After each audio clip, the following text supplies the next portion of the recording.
సజీవుడైన రక్షకుడైన సృష్టికర్త అయిన యుగయుగములు స్తుతులకు మహిమకు ఘనతకు పాత్రుడైన త్రియేక దేవుడైన యేసుక్రీస్తు నామములో మనకందరికీ శుభములు.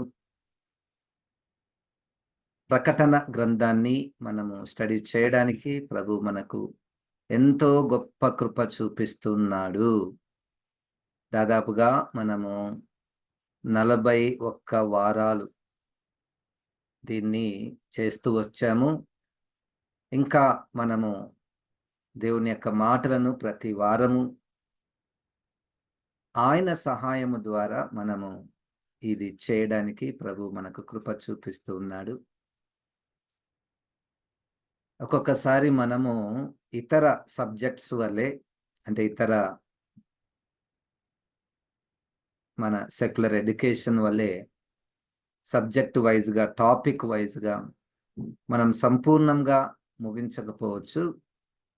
కానీ ప్రభువు మనకు సర్వసత్యంలోనికి నడిపిస్తాడు అన్న విశ్వాసంతోనే మనం స్టడీ చేయడానికి పూనుకొని ఉన్నాము. ప్రకటన గ్రంథాన్ని అంశాల వారీగా మనము స్టడీ చేయడానికి ప్రారంభించాము. అనేక అంశాలు ప్రకటన గ్రంథంలో, ఒక్కొక్క వచనములో ఒక్కొక్క అంశము,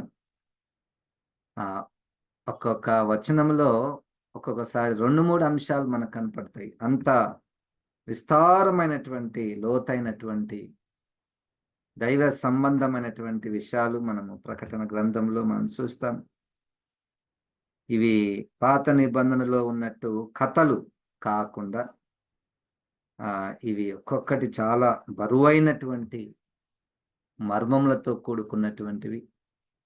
ఒక్కొక్కసారి మనకు వాటి యొక్క సంపూర్ణ వివరణ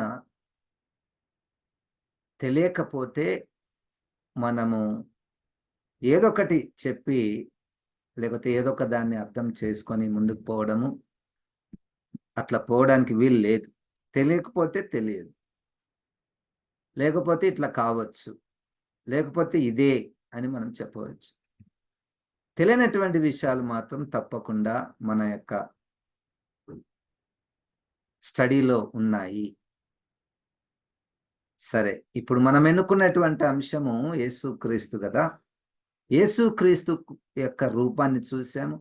యేసుక్రీస్తుకి దేవునికి మధ్య ఉన్న సంబంధాన్ని మనం చూసాము. యేసుక్రీస్తుకి సంఘానికి మధ్య ఉన్న సంబంధంలో ఇప్పుడు మనం ఉన్నాము. యేసుక్రీస్తు మరియు సంఘము అన్నటువంటి అది పెద్ద అంశం. అది ఎప్పటి నుండి అంటే క్రొత్త నిబంధన ప్రారంభం నుంచి యేసుక్రీస్తు పుట్టినది మొదలుకొని, ఇంకా మాటకు వస్తే పాత నిబంధనను మొదలుకొని.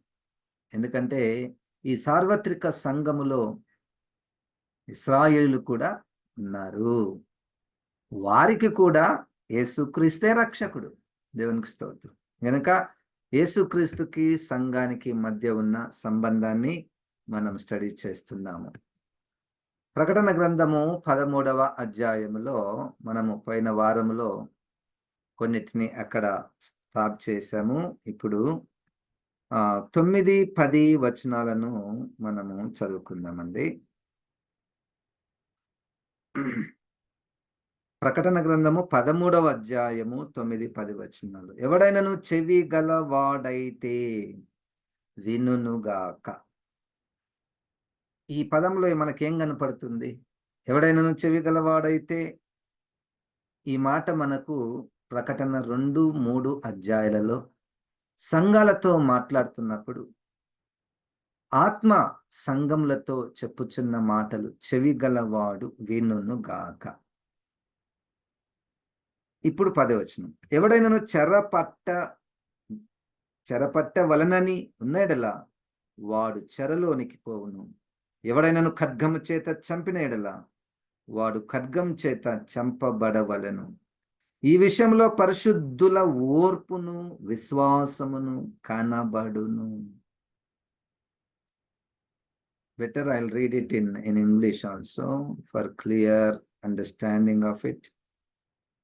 Revelation chapter 13 verse 10. Anyone who is destined for prison will be taken to prison. Anyone destined to die by the sword will die by the sword. This means that God's holy people must endure persecution patiently and remain faithful. ఇప్పుడు ఈ 13వ అధ్యాయము ఏ సందర్భంలో ఉన్నది అంటే, క్రూర మృగము సందర్భము, క్రూర మృగం యొక్క రూపము, క్రూర మృగము సంఘముతో సంఘాన్ని ఏం చేస్తుంది అనే విషయాలు మనం ఇంతకుముందు కూడా మనం చూసాం 7, 8 వచనాల్లో. 7 వచనం, మరియు పరిశుద్ధులతో యుద్ధం చేయును, వారిని జయింపను, దానికి అధికారం ఇవ్వబడిన ప్రతి వంశం మీదను, ప్రతి ప్రజ మీదను, ఆయా భాషలు మాట్లాడే వారి మీదను, ప్రతి జనం మీదను అధికారం దానికి ఇవ్వబడెను. భూనివాసులందరూ అనగా జగదుత్పత్తి మొదలుకొని వధింపబడి ఉన్న గొర్రెపిల్ల యొక్క జీవ గ్రంథమందు ఎవరి పేరు వ్రాయబడలేదు, వారు ఆ మృగమునకు నమస్కారం చేస్తారు. Very clear. ఎవరు మృగానికి నమస్కారం చేస్తారు? It is decided.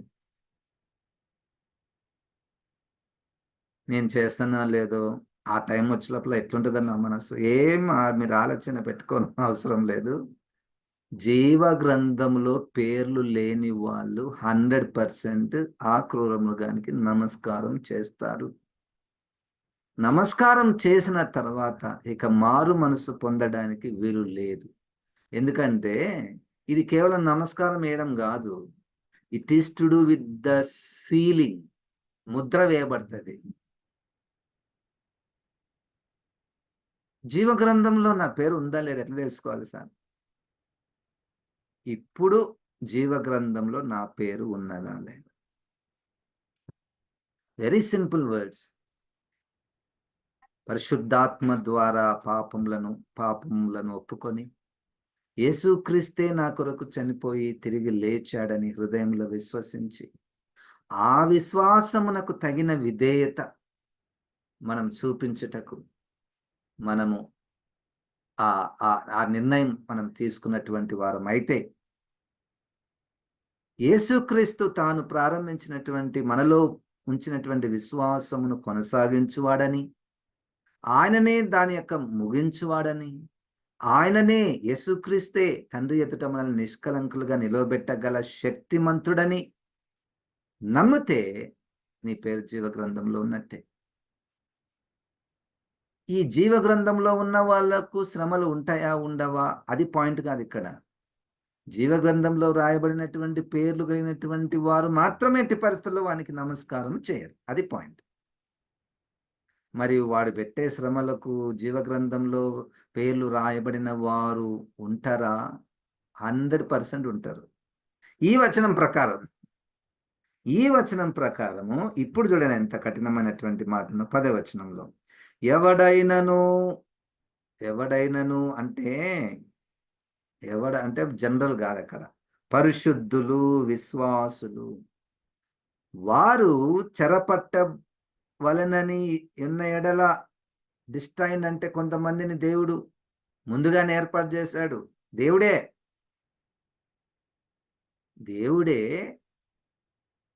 మరి ఎవరు జైల్లోకి వెళ్ళవలెన ఈ క్రూర మృగం ద్వారా వాళ్ళు జైలు లేకపోతారు. సింపుల్. అప్పుడు మీరు ఏం చేయాలి సార్? మీరు వాళ్ళు జైలు వేస్తే ఏం చేయాలి? ఓర్పు, సైలెంట్. మరి వారు నరుకుతే, గుడ్డలతో నరికినానికి మనం ఏం చేయాలి? చచ్చిపోవాలి. అట్లట్లా చచ్చిపోతారు సార్ అంటే, జీవ గ్రంథంలో వారి పేర్లు ఉన్న వాళ్ళు మాత్రము వాళ్ళు దానికి వెనకాడేదే లేదు.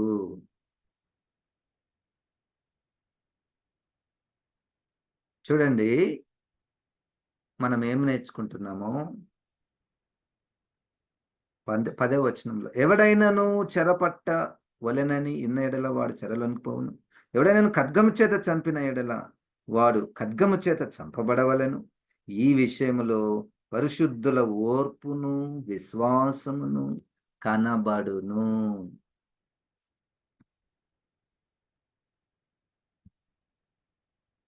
అది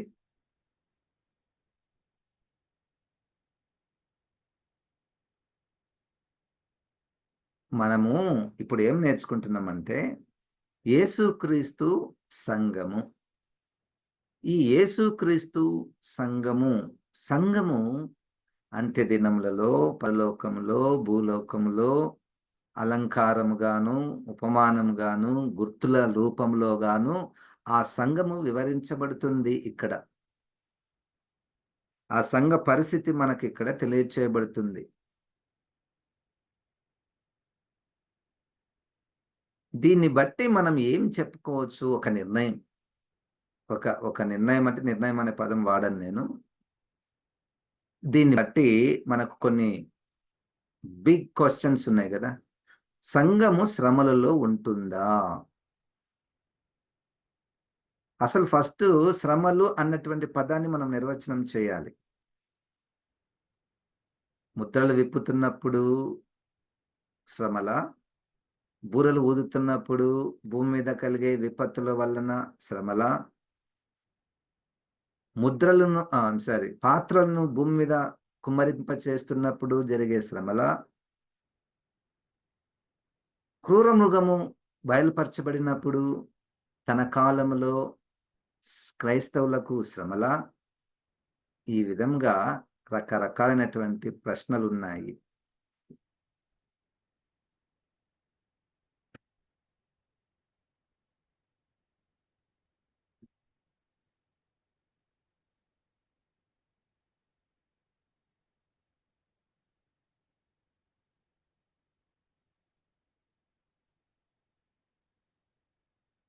గనుక యేసుక్రీస్తు మరియు సంఘము అంత్య దినములలో ఏ విధముగా ఉన్నది అనే విషయాన్ని మనము పరిశీలిస్తున్నాము.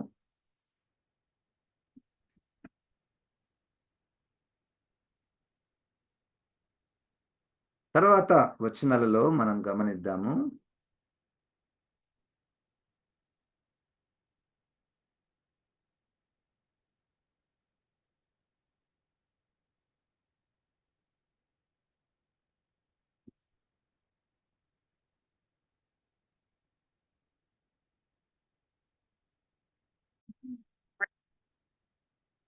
ప్రకటన గ్రంథము 13వ అధ్యాయము 11వ వచనము. 10వ వచనాన్ని మనం చూసాము. అక్కడ సంఘము ఉన్నట్టు కొన్ని పదాలు మనకు కనపడుతున్నాయి. పరిశుద్ధుల ఓర్పును విశ్వాసమును కనబడును. రైట్. ఇప్పుడు 11వ వచనం. మరియు భూమిలో నుండి మరి యొక్క క్రూర మృగము పైకి వచ్చుట చూచితిని.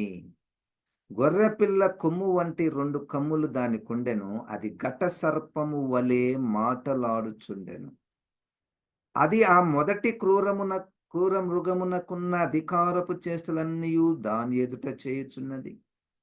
మరియు చావు దెబ్బ తగిలి బాగుపడియున్న ఆ మొదటి మృగమునకు భూమియు దానిలో నివసించువారును నమస్కారము చేయునట్లును అది బలవంతము చేయుచున్నది. అది ఆకాశం నుండి భూమికి మనుషుల ఎదుట అగ్ని దిగువచ్చునట్టుగా గొప్ప సూచనలు చేయుచున్నది. కత్తి దెబ్బతినియు బ్రతికిన ఈ క్రూర మృగమునకు ప్రతిమను చేయవలెనని అది భూనివాసులతో చెప్పుచు ఆ మృగము ఎదుట చేయుటకు తనకియ్యబడిన సూచనల వలన భూనివాసులను మోసపుచ్చుచున్నది. మరియు ఆ మృగము యొక్క ప్రతిమ మాట్లాడునట్లును ఆ మృగము యొక్క ప్రతిమకు నమస్కారం చేయని వారిని హతము చేయునట్లును ఆ మృగము యొక్క ప్రతిమకు ప్రాణమిచ్చుటకై దానికి అధికారం ఇయ్యబడెను. కాగా కొద్దివారు గాని గొప్పవారు గాని ధనికులు గాని దరిద్రులు గాని స్వతంత్రులు గాని దాసులు గాని అందరును తమ కుడి చేతి మీదనైనను తమ నొసటి మీదనైనను ముద్ర వేయించుకున్నట్లును ఆ ముద్ర అనగా ఆ మృగము పేరైనను దాని పేరిటి సంఖ్య అయినను గలవాడు తప్ప క్రయ విక్రయములు చేయుటకు మరి ఎవనికి అధికారం లేకున్నట్లు అది వారిని బలవంతము చేయుచున్నది. బుద్ధిగలవాడు మృగము యొక్క సంఖ్యను లెక్కింపనిమ్ము. అది యొక్క మనుషుని సంఖ్యయే. ఆ సంఖ్య 666. ఇందులో జ్ఞానము కలదు. రైట్. ఇక్కడ మరి యొక్క మృగము, దీనినే మనము అబద్ధ ప్రవక్త అని కూడా అంటాం. ఎట్లయితే దేవుడు త్రిత్వమై ఉన్నాడో, అపవాది కూడా త్రిత్వమై ఉన్నాడు. ఆ త్రిత్వంలో మన త్రిత్వంలో తండ్రి, కుమారుడు, పరిశుద్ధాత్మ. వాళ్ళ త్రిత్వంలో ఘట సర్పము, క్రూర మృగము, అబద్ధ ప్రవక్త. రైట్? ఓకే.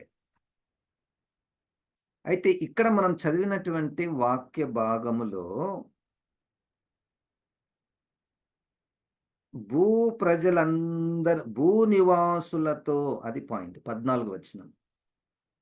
ప్రకటన 13:14లో భూ నివాసులతో అనేది మాట. 13వ వచనంలో మనుష్యుల ఎదుట. అంటే it is general. It's not only to church. ఇది కేవలం సంఘముతో మాత్రమే కాదు. ఇది భూమి మీద ఉన్నటువంటి ప్రజలందరితో ఆ అబద్ధ ప్రవక్త చేసే కార్యములు, ఆ చేసే కార్యముల గురించి అబద్ధ ప్రవక్త వాటిని గురించి మనం స్టడీ చేస్తున్నప్పుడు దాని గురించి ఇంకా వివరణ మనకు దొరుకుతుంది. ఇప్పటికి మాత్రము కేవలము మనము సంఘము నన్ను దృష్టిలో పెట్టుకొని దాన్ని మనం స్టడీ చేయడానికి పూనుకొని ఉందాము. తర్వాత 14వ అధ్యాయము 1 నుండి కొన్ని వచనాలను నేను చదువుతున్నాను. ప్రకటన గ్రంథము 14వ అధ్యాయము 1 నుండి 4 వచనాల వరకు. మరియు నేను చూడగా, ఇదిగో ఆ గొర్రె పిల్ల సియోను పర్వతము మీద నిలవబడి ఉండెను. ఆయన నామమును, ఆయన తండ్రి నామమును నొసళ్ళయందు లిఖింపబడి ఉన్న 144,000 మంది ఆయనతో కూడా ఉండిరి. మరియు విస్తారమైన జలముల ధ్వనితోనూ గొప్ప ఉరుము ధ్వనితోనూ సమానమైన యొక్క శబ్దము పరలోకం నుండి రాగా వింటిని. నేను వినిన ఆ శబ్దము వీణలు వాయించుచున్న వైనికుల నాదనమును పోలినది. రైట్. ఈ మొదటి వచనంలో మనం ఏం గమనిస్తున్నామంటే, ఇక్కడ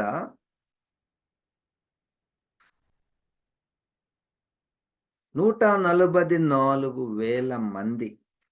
వీళ్ళు ఎవరో మనకు 7వ అధ్యాయంలో మనకు అక్కడ ఒక్కొక్క గోత్రము నుండి 12,000 మంది. అక్కడ కూడా మనం చూసాము, వారి నొసళ్ళ యందు తండ్రి నామమును, నా నామమును లిఖింపబడి ఉన్నటువంటి వారు. వీళ్ళు ఎక్కడ ఉన్నారు? వీళ్ళు ఎక్కడ ఉన్నారంటే, ఎక్కడ ఉన్నారంటే 7వ అధ్యాయంలో వారు భూమి మీదనే ఉన్నారు. మొట్టమొదటగా భూమి మీదనే ఉన్నప్పుడే అక్కడ 4 దూతలు 4 దిక్కుల నుంచి వాయువులను పట్టుకొని ఉన్నారు. అయితే ఒక దూత పరలోకం నుండి వచ్చి ఇప్పుడే మీరు పట్టుకోకండి, పట్టుకుంటే అందరూ చచ్చిపోతారు. దేవుని దాసులు కొంతమంది ఉన్నారు. వారి నొసళ్ళ మీద నేను ఒక ముద్ర వేయాలి. ఆ ముద్ర వేయబడ్డారు వాళ్ళు. 144,000 మంది. అయితే యోహాను గారు చూచినప్పుడు ఆ 1,44,000 మంది కనపడుతున్నారు. అట్ ద సేమ్ టైమ్ ఆయనకు తెల్లని వస్త్రాలు ధరించుకున్నటువంటి అనేక మంది సమూహము కూడా కనపడుతున్నారు. మరి తెల్లని వస్త్రాలు ధరించుకున్నటువంటి వారి గురించి అక్కడ మాట్లాడుతూ వీరు భూలోకం నుండి వచ్చినటువంటి వారు అని చెప్పబడింది.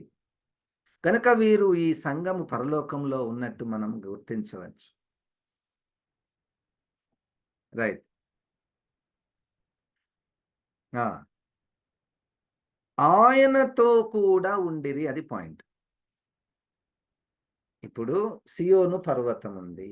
సియోను పర్వతం మీద ఒక ఆయన ఉన్నాడు. ఎవరు? గొర్రెపిల్ల. గొర్రెపిల్ల ఎవరు? మనకు తెలిసి యేసుక్రీస్తు.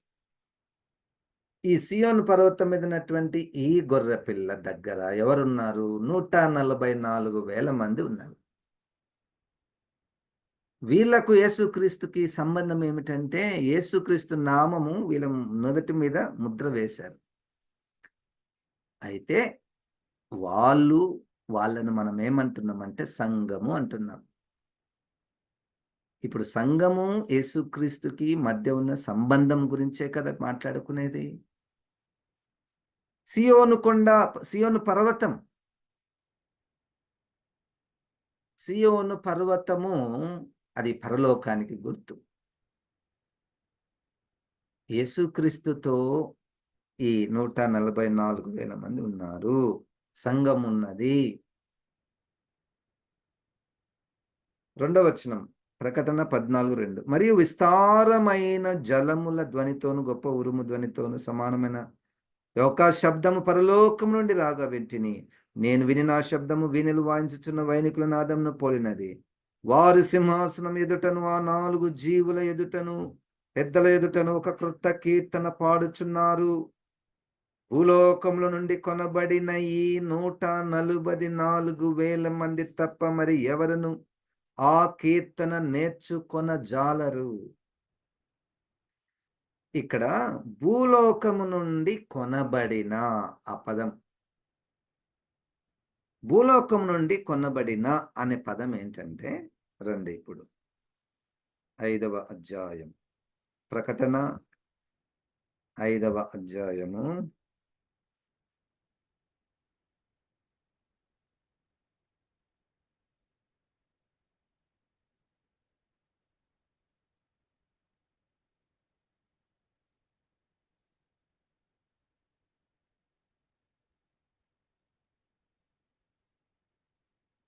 5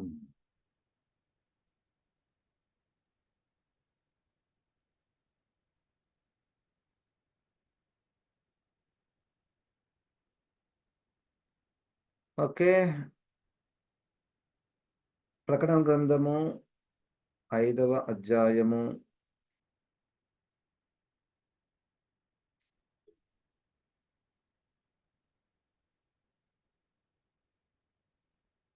ఇది 9వ వచనం. ఆ పెద్దలు, నీవు ఆ గ్రంథమును తీసుకుని దాని ముద్రలను విప్పుటకు యోగ్యుడవు, నీవు వధింపబడిన వాడవై నీ రక్తమిచ్చి, ఈ పదాలు గుర్తించండి.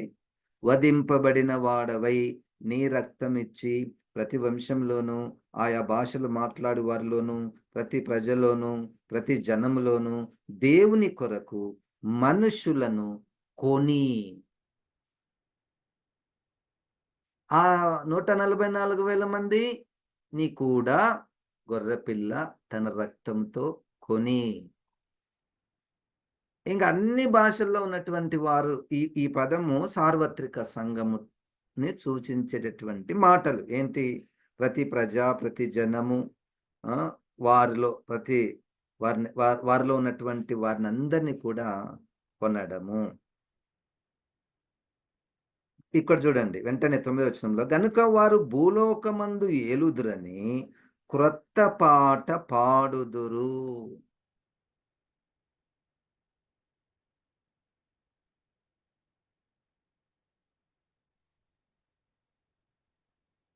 ఇక్కడ 14వ అధ్యాయంలో, ప్రకటన 14వ అధ్యాయంలో కూడా 3వ వచనంలో మనం చదువుకున్నాం కదండి. వారి సింహాసనం ఎదుటను నా 4 జీవుల ఎదుటను పెద్దల ఎదుటను ఒక క్రొత్త కీర్తన పాడుచున్నారు. భూలోకం నుండి కొనబడిన ఆ 144,000 మంది తప్ప మరి ఎవరును ఆ కీర్తన నేర్చుకొనజాలరు. కొనబడిన, ఎట్లా కొనబడ్డారు? అది మనకు 1 కొరింథీయులకు రాసినటువంటి పత్రికలో కూడా 6వ అధ్యాయంలో, మీరు మీ సొత్తు కారు, మీరు విలువ పెట్టి కొనబడినటువంటి వారు. 1వ అధ్యాయము 5వ వచనంలో కూడా మనకు ప్రకటన, అది కూడా ఆ మాట మనం చదువుదామండి. 1వ అధ్యాయము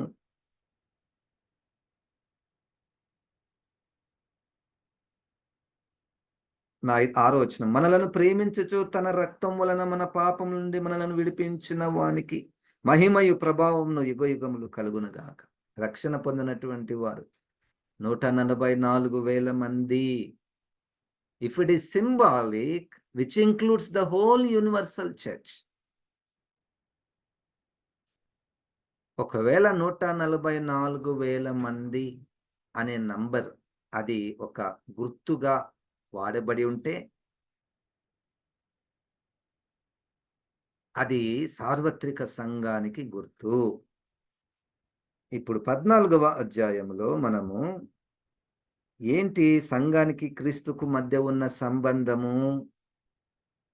వారు గొర్రెపిల్లతో ఉన్నారు. గొర్రెపిల్లతో అంటే నుదుటి మీద దేవుని నామము, గొర్రెపిల్ల నామము కలిగినటువంటి వారు. వారు ఆహ్, ఆయనతో కూడా ఉండిరి.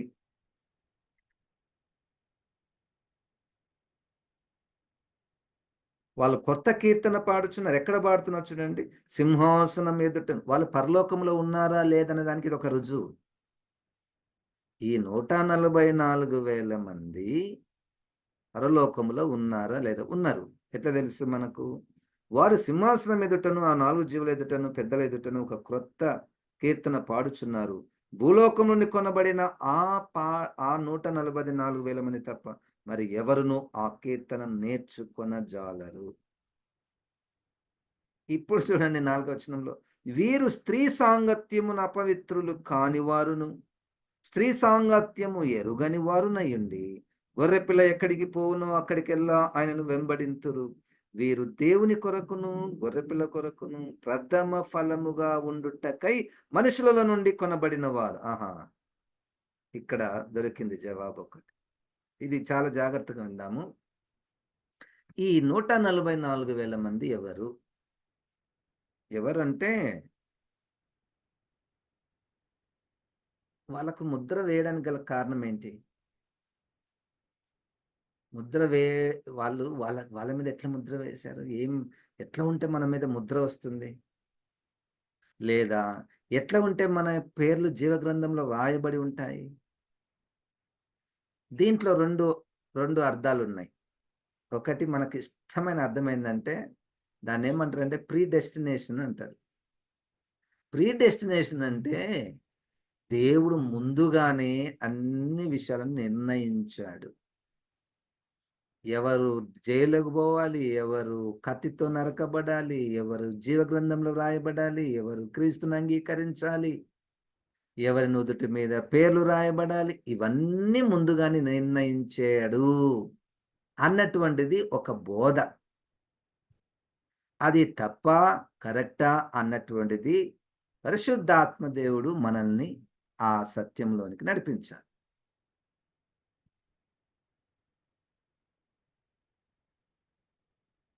సరే. ఇప్పుడు ఈ 144,000 మంది గూర్చి, వీరు స్త్రీ సాంగత్యమున అపవిత్రులు కాని వారును. స్త్రీ సాంగత్యము.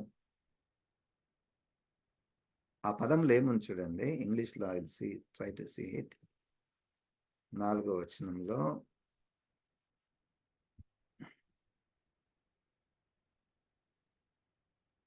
they have kept themselves as pure as virgins, following the Lamb wherever he goes. They have been purchased from among the people on the earth as a special offering to God and to the Lamb. Okay. As pure as virgins. They have kept themselves as pure as virgins. అంటే కన్యకల వలె అది I don't know in other versions how it is return. కానీ 4వ వచనం తెలుగులో మాత్రం వీరు స్త్రీ సాంగత్యమున అపవిత్రులు కాని వారును, స్త్రీ సాంగత్యం ఎరుగని వారునయుండి. దీంట్లో నాకు ఇప్పటికైతే 3 అర్థాలు నాకు కనపడుతున్నాయి. ఇంగ్లీష్‌లో చదివితే వాళ్ళు పవిత్రముగా ఉన్నారు.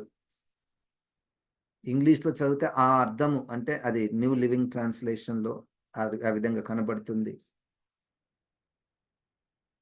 తెలుగులో చదివితే మరి వాళ్ళు పెళ్లి అసలు చేసుకోలేదా? స్త్రీ సాంగత్యము ఎరుగనటువంటి వారు పెళ్లి చేసుకోలేదా అని రెండవ అర్థము. మూడవ అర్థము ఈ ప్రకటన గ్రంథములో 17వ అధ్యాయములోను, 3వ అధ్యాయములోను ఇద్దరు స్త్రీలు కనపడతారు మనకు. 3వ అధ్యాయములో యెజబెలు, 17వ అధ్యాయములో మహావేశ్య. మరి ఈ సాంగత్యం ఎరగనటువంటి వారా వీరు? యెజబెలు ఆత్మకు దూరంగా ఉన్నటువంటి వారా? చూద్దాం. చూద్దాం. ప్రకటన గ్రంథము 14:4లో ఒక సంఘం మనకు కనపడుతుంది. 1వ అధ్యాయంలో, 7వ అధ్యాయంలో 144,000 మందితో కలిసినటువంటి ఒక సంఘం కనపడుతుంది. వీళ్ళైతే మొత్తం సార్వత్రిక సంఘం కాదు. ఎందుకంటే 7వ అధ్యాయంలో మనకు క్లియర్‌గా 144,000 మంది మరియు అనే పదం వాడారు. మరియు నేను చూడగా లెక్కింపలేని తెల్లని వస్త్రాలు ధరించుకున్నటువంటి గొప్ప సమూహమును నేను చూచితిని అనే మాట మనకు కనపడుతుంది. సరే. ఇప్పుడు 4వ వచనంలో వీరు స్త్రీ సాంగత్యమున అపవిత్రులు కాని వారును, స్త్రీ సాంగత్యము ఎరగని వారునై ఉండి. ఇది దాని అర్థము మరి ఉపమానంగా మనం తీసుకుంటే యెజబెలు స్త్రీ లేకపోతే మహావేశ్య స్త్రీ దానికి లోబడనటువంటి వారా? నంబర్ 1. లేదు వాళ్ళు నిజంగానే పెళ్లి చేసుకోకుండానే ఈ లోకంలో ఉన్నారా? నంబర్ 2. లేదు పెళ్లి చేసుకున్నా గాని చాలా పవిత్రంగా వాళ్ళు జీవించారు. Number 3. As pure as virgins. సాధారణంగా పవిత్రతను కన్యక అనేటువంటి పదంతో పోల్చి పవిత్రతను చెప్తూ ఉంటారు సాధారణంగా. కన్యకలు కాదు. As pure as virgins. ఈ మధ్యలో ఒక బోధ మనం వింటున్నాము. దాని మీద నేనేం కామెంట్ చేయను. కానీ జాగ్రత్తగా ఆ ప్రశ్న మాత్రం తీసుకోండి. మరియకు అంటే బైబిల్‌లో మత్తయి సువార్తలో ఉన్నటువంటి మరియకు యేసుక్రీస్తు పుట్టాడు.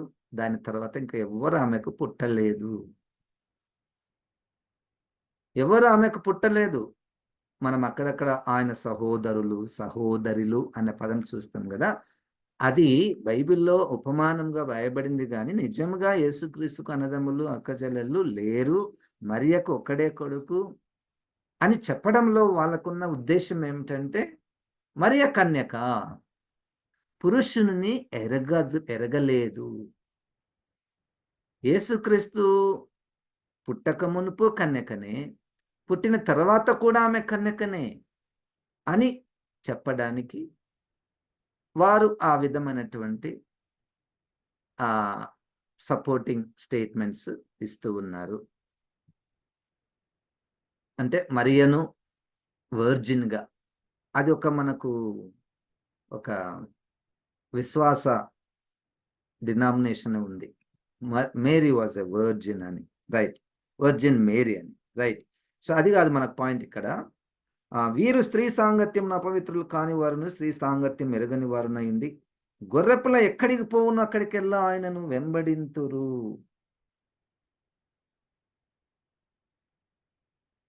అయితే వీరు దేవుని కొరకును గొర్రెపిల్ల కొరకును ప్రథమ ఫలముగా ఉండుటకై మనుషులలో నుండి కొనబడిన వారు. అది ఇంగ్లీష్‌లో బాగుంటుంది. ఫస్ట్ ఫ్రూట్స్ అనే పదం వాడారు.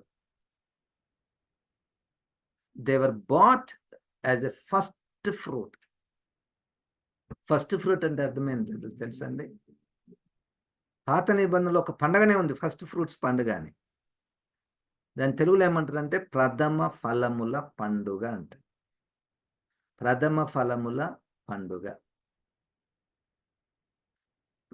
అసలు ప్రథమ ఫలముల పండుగ అంటే ఎప్పుడు చేస్తారు? పంట వచ్చిన తర్వాత కోస్తారు కదా పంట. అయితే మొత్తం కోయరు ఫస్ట్. పంట వేసిన తర్వాత కొంత భాగం కోస్తారు. ఇంకా కొంత సమయం తర్వాత మొత్తం కోసేస్తారు.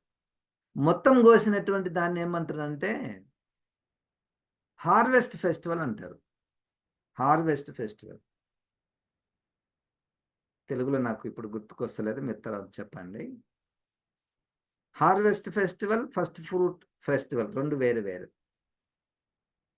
ఇప్పుడు కొత్త నిబంధనకొచ్చే లోపల ఆ ప్రథమ ఫలముల పండుగ మనకు చివరి అధ్యాయంలో కూడా కనపడుతది. మనము పునరుద్ధానం గురించి మనం మాట్లాడుతున్నప్పుడు ఆ పదాలు మనకు వస్తాయి. అప్పుడు దాని గురించి మనం స్టడీ చేద్దాము. దీన్ని బట్టి చూస్తే రైట్ నౌ వారు ప్రథమ ఫలముగా ఉండుటకు మనుషుల నుండి కొనబడినటువంటి వారు. మొట్టమొదటగా వాళ్ళున్నారంట చూడండి. ఎంత విచిత్రము. 144,000 మంది, 12,000 మంది ఒక్కొక్క గోత్రం నుంచి వస్తే దీని అర్థం మరి మొట్టమొదటగా ఇజ్రాయేలే ఉన్నారా పరలోకంలో? వాళ్ళే ఎత్తబడ్డారా మొట్టమొదటగా? వాళ్ళే యేసుక్రీస్తుతో ఉన్నారా మొట్టమొదటగా? మనము ఇట్లా అనుకుంటున్నాం. ఇప్పుడు రక్షణ కేవలం అందరికొచ్చింది, అన్యులకొచ్చింది. తర్వాత ఇశ్రాయేలుకొస్తదా అని మనం అనుకుంటున్నామేమో. అనేక ప్రశ్నలు. రైట్. ఇప్పుడు మనం దేన్ని స్టడీ చేస్తున్నామంటే యేసుక్రీస్తుకి, సంఘానికి మధ్య ఉన్న సంబంధము. ఈ సంఘంని ఇప్పుడుకి ప్రస్తుతానికి 144,000 మందిని మనం సంఘం అని అనుకుంటున్నాము. కంపల్సరీ అది సంఘమే. దానికి క్వెషనే లేదు. ఎందుకంటే వాళ్ళు గూడా యేసు రక్తములోనే కడగబడ్డారు. హల్లెలూయా! ఇప్పుడు అబ్రహాం గారు యేసు రక్తంలో కడగబడ్డాడా? 100% యేసుక్రీస్తు రక్తంలో కడగబడ్డాడు. అంతే ఇంగ. దానికి క్వెషనే లేదు. ఇస్సాకు గారు 100%. యాకోబు గారు 100%. మోషే గారు 100%. ఏలియా గారు 100%. యేసు రక్తంలో కడగబడినటువంటి వారందరూ కూడా. రైట్. ఆ! ఈ 144,000 మంది ఎవరు? అని వారికి లక్షణాలు భూమి మీద ఎట్లా ఉన్నాయి? ఓకే. వీరి నోట ఏ అబద్ధమును కనబడలేదు. వీరు అనింద్యులు. బ్లేమ్‌లెస్. వీరి నోట ఏ అబద్ధమును కనబడలేదు.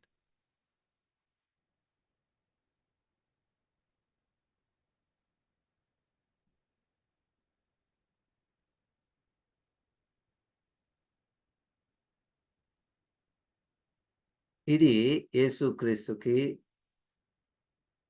సంఘానికి మధ్య ఉన్న సంబంధాన్ని మనము స్టడీ చేస్తున్నాం. 14వ అధ్యాయం. ఇదే అధ్యాయంలో 13వ వచనం చూద్దామండి. 14వ అధ్యాయము 13వ వచనం.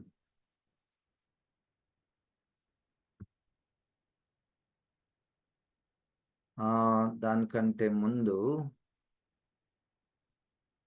14వ అధ్యాయము 9 నుండి చదువుదాము.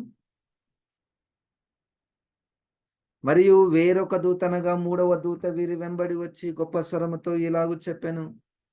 ఆ క్రూర మృగమునకు గాని దాని ప్రతిమకు గాని ఎవడైనను నమస్కారము చేసి తన నొసటి ఎందేమి చేతి ఎందేమి ఆ ముద్ర వేయించుకొనిన ఎడల ఏమియు కలపబడకుండా దేవుని ఉగ్రత పాత్రలో పోయబడిన దేవుని కోపమును మద్యమును వాడు త్రాగును. పరిశుద్ధ దూతల ఎదుటను గొర్రెపిల్ల ఎదుటను అగ్ని గంధకముల చేత వాడు బాధింపబడును. వారి బాధ సంబంధమైన పొగ యుగ యుగములు లేచును.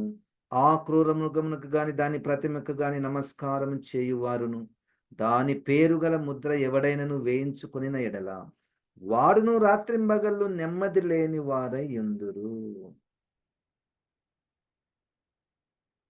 దేవుని ఆజ్ఞలను యేసును గూర్చిన విశ్వాసమును గైకొనుచున్న పరిశుద్ధుల ఓర్పు ఇందులో కనపడును. అది పాయింట్. ఇప్పుడు పైన ఏం జరుగుతుంది? 9, 10, 11 వచనాల్లో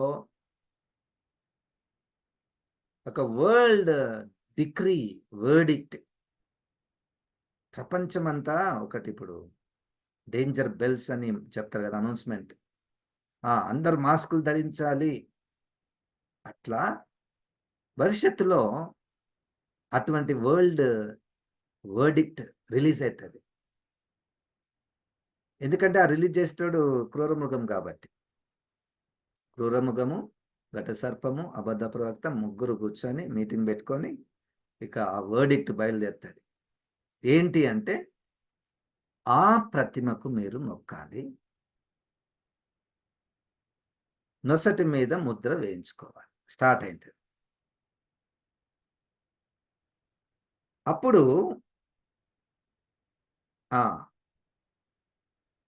దేవుని ఆజ్ఞను యేసును గూర్చిన విశ్వాసమును గైకొర్చున్న పరిశుద్ధులు ఓర్పు ఇందులో కనబడును. Let me read it in English also.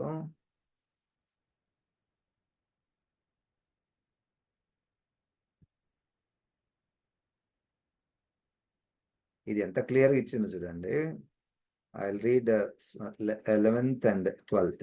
The smoke of their torment will rise forever and ever, and they will have no relief day and night, for they have worshipped the beast and his statue, and have accepted the mark of his name. ఇప్పుడు 12వ వచనం. This means that God's holy people must endure persecution patiently, obeying his commands and maintaining their faith in Jesus. Enduring persecution. సంఘము శ్రమలలో ఉంటుందా? ఇప్పటికైతే శ్రమలు పైనుండి శ్రమలు, కింద నుండి శ్రమలు. నేను అనుకుంటున్నాను పైనుండి వచ్చేటటువంటి శ్రమలు సంఘానికి కాదు. అది తర్వాత ఐఎమ్ నాట్ కంక్లూడింగ్ ఇట్. పైనుండి వచ్చేటటువంటి ముద్రలు, బోరలు, పాత్రలు సంఘానికి కాదు. కింద నుండి వచ్చేటటువంటి శ్రమలు ఇట్లా ఇవి ఏం శ్రమలు? ఇది ఘట సర్పము, క్రూర మృగము, అబద్ధ ప్రవక్త ద్వారా వచ్చే శ్రమలు. ఈ శ్రమలలో పరిశుద్ధులు ఉన్నారు. They must endure. 13వ అధ్యాయంలో చూసాం కదండి మనం. పరిశుద్ధుల ఓర్పు ఇందులో కనబడును. 14వ అధ్యాయంలో కూడా పరిశుద్ధుల ఓర్పు ఇందులో కనబడును. They must endure the persecution by the beast.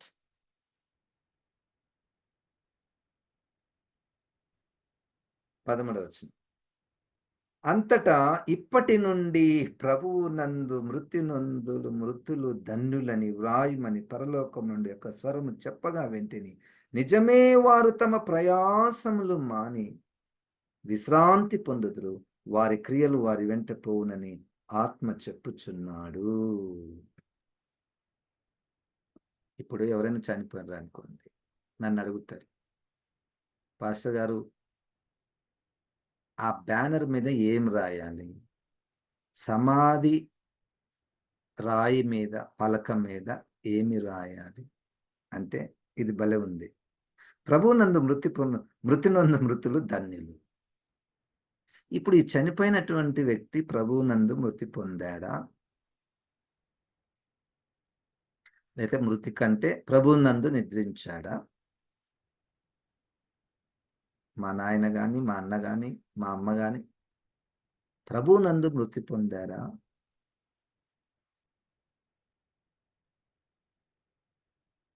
క్రైస్తవురాలిగా ఉండి చనిపోయింది సార్. ప్రభువునందు మృతి పొందిందా? క్రైస్తవుడిగా ఉండి చనిపోయాడు, ప్రభువునందుండి మృతి పొందాడా? జవాబు ఒక్కటి కాదు. ఇక్కడ ఒక జవాబు దొరుకుతుంది. ఆ ప్రశ్నకు ఒక జవాబు, ప్రభువునందు ఉండి మృతి పొందు వారు ధన్యులు. ఇక్కడ జవాబు ఏమిటంటే, పైన పరిశుద్ధులను చంపుతున్నారు, కింద నుండి క్రూర మృగము. 13వ అధ్యాయంలో మనం చూసాము, పరిశుద్ధులతో యుద్ధము చేసి వారిని జయింపను, అనేకులను హతము చేయుటకు వానికి అధికారము ఇవ్వబడను.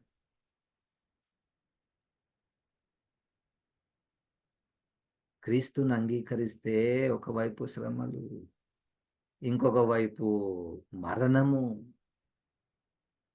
కత్తి వాత చేత చంపబడే వారు ఉన్నారు అని యేసుక్రీస్తు ముందుగానే రాసి పెట్టిండు. వాళ్ళు ఉన్నారు, ఆ లిస్ట్ ఉంది, ఒకటి లిస్ట్. జైల్లో పోయే లిస్ట్ ఉంది, కత్తి చేత చంపబడే లిస్ట్ ఉంది, నానా రకాల శ్రమలు. నేను రెండే చెప్పినాను కన్నా, ఇంకా 3, 4 కనపడుతుండొచ్చు. కనపడినటువంటి శ్రమలు ఎన్నో ఉన్నాయి. క్రయ విక్రయములు చేయుటకు వీలు లేదు. ఇది కొంచెం చిన్న శ్రమనే. ఇది కొంచెం చిన్న శ్రమనే. ప్రభువునందు మృతి నందు మృతులు ధన్యులు. ప్రభువునందు మృతి పొందు మృతులు. ప్రభువునందు అంటే యేసుక్రీస్తు, మృతులు అంటే సంఘం. ఇప్పుడు మన మొత్తానికి మన టాపిక్ యేసుక్రీస్తు సంఘమే కదా.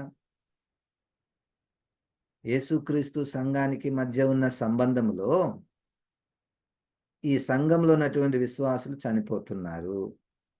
ఎట్లా చనిపోతున్నారు? నానా రకాలుగా చనిపోవచ్చు. దాంట్లో ఒక రంగం వాళ్ళు క్రూర మృగము ద్వారా, అబద్ధ ప్రవక్త ద్వారా చంపబడతారు. వాడు ఏం రేషన్ ఇవ్వకుండా ఆకలి అట్లనే చచ్చిపోతారు. జైల్లో వేసి బెయిల్ రాకుండా, విడుదల పొందకుండా దాంట్లోనే పెట్టి అట్లనే చంపుతారు. నేరుగా వచ్చి కత్తి తీసుకొని చంపుతారో తెలియదు కానీ వీళ్ళు ప్రభువునందు మృతి పొందినటువంటి వారు ధన్యులు, పరలోకానికి అర్హులు. 144,000 మందిలో చేర్చబడినటువంటి వారు. పరలోకం నుండి ఒక గొప్ప స్వరం చెప్పగా వింటిని, నిజమే. ఎందుకు సార్ వాళ్ళని అట్లా చేశారంటే, వారు ఎందుకు అక్కడికి వెళ్ళగలిగారు? వారు తమ ప్రయాసములు మాని, ప్రయాసం భూమి మీద సంఘానికి ప్రయాసం, జైలు, ఖడ్గము, ప్రయాసం. ఇప్పుడు చనిపోయారు కాదు, చంపబడ్డారు. ఈ లిస్టులో చంపబడ్డారు. ఈ లిస్టులో చంపబడ్డారు. ఇప్పుడు వాళ్ళు విశ్రాంతి పొందుదురు. విశ్రాంతి అనే పదానికి అర్థం ఏంటంటే పరలోకం. 4వ అధ్యాయం హెబ్రీలకు రాసినటువంటి పత్రిక ప్రకారం విశ్రాంతి అనేటువంటిది ఒకటి ఉన్నది. దాని గురించి దావీదు కూడా ప్రవచించాడు. వారి క్రియలు వారి వెంట పోవునని ఆత్మ చెప్పుచున్నాడు. వారి క్రియలు వారి వెంట పోవును. హల్లెలూయా. ఏం క్రియలు చేశారు వాళ్ళు?